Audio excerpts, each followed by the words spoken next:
Hello, this video is created for those preparing to take the IELTS speaking test. There are two videos available, a self-test video and a video with answers provided. We wish you the best of luck with your IELTS exam preparation. What's the weather where you live? In the northeastern part of the US, the weather changes frequently.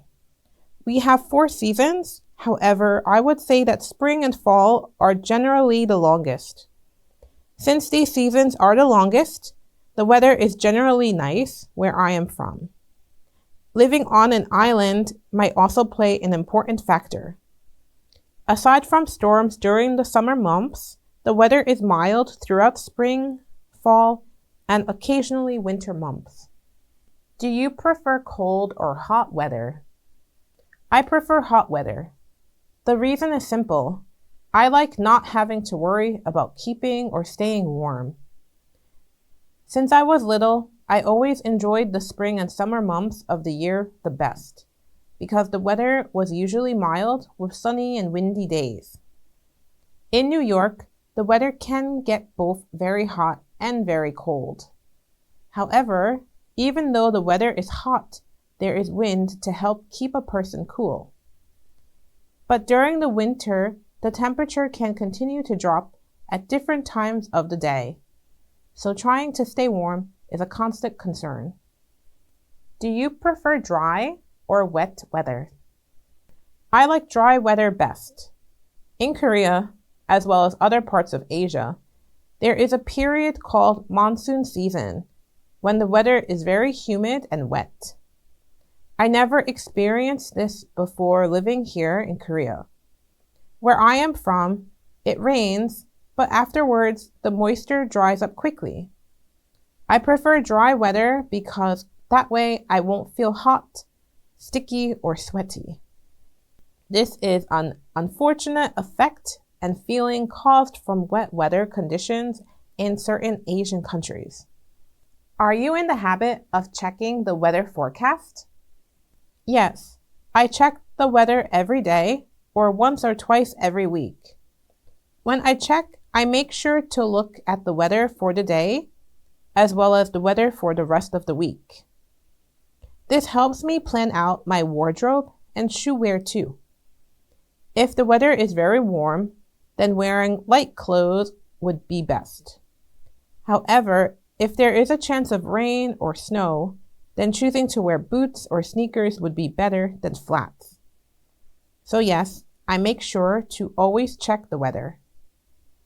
What do you think are the effects of climate change in recent years? In recent years, climate change around the world has been taking place. For example, different parts of the US has been experiencing heavy snowstorms. In parts of Asia, there have been longer periods of fine dust and yellow haze. Due to these effects of climate change, people have been trying to create prevention methods as well as safety measures for snowstorms in the US. Additionally, in Korea, wearing protective clothing as well as masks are a few preventive measures people can do. Would you like to visit other cities that have different climates from where you live? Yes, I would. I think that it is always good to gain experiences, and traveling to or visiting new places is always a learning experience. So I wouldn't mind visiting different climate places such as tropical, dry, wet, or snowy places. One particularly hot and dry place that I would like to visit is Egypt. Additionally, one somewhat cold and snowy place I would like to visit is Iceland.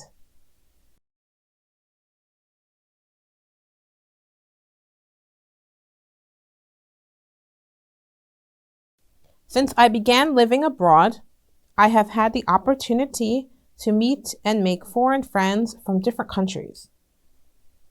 One close friend whom I have met is from Russia. We met 10 years ago when I was living in Korea as an exchange student. While I was attending language classes, I met my friend there and we connected over similar interests that we had. I am grateful that I made a close friend who I can talk with all the time about life matters. Currently, my friend is living overseas in a different country now. So we stay in touch by sending packages, video chatting, or text messaging each other. Where and how can we get to know people of different countries better?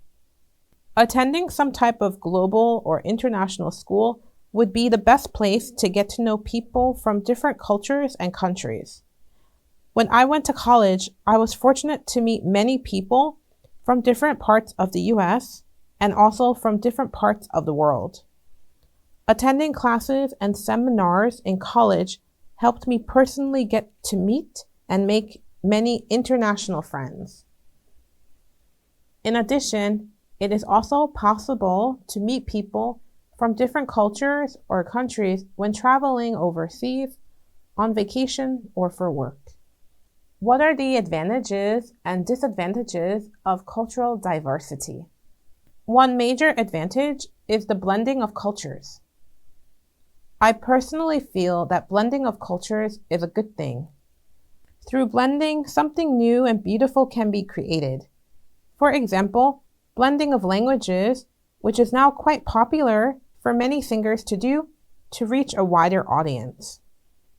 However, a disadvantage of cultural diversity is the rise of discrimination and selective favoring of one culture over another. Oftentimes, I have seen people from one country openly treated better than people who come from a less favorable country. How can traditional culture and other cultures coexist? Since the World Wars, the idea behind preserving and coexisting together has continually grown stronger. Many cultures don't want to become extinct, and people whose cultures are in danger continuously look for ways to preserve it. While some cultures do engulf or eclipse smaller traditional cultures, the smaller traditional cultures can still thrive. It is up to the people or community that have this culture to maintain their culture and pass it on to the next generation. All cultures passed down to future generations help in ensuring that cultures survive. Which traditions in your country are disappearing? I'm not too sure what traditions are disappearing in the US. However, one curriculum course that I took during my elementary years has vanished from the US K-12 education system, also known as Common Core, nearly 2 decades ago. When I was little, cursive writing, otherwise known as calligraphy, was a part of my elementary curriculum. Not only did I take a writing course in it, I was encouraged by my elementary teachers to use calligraphy as my primary style of writing. The reason calligraphy was removed from US schools was due to a fact that it did not provide any given benefits to students. However, cursive writing is a part of US history, as many historical documents, such as the United States Declaration of Independence, was written using cursive writing style.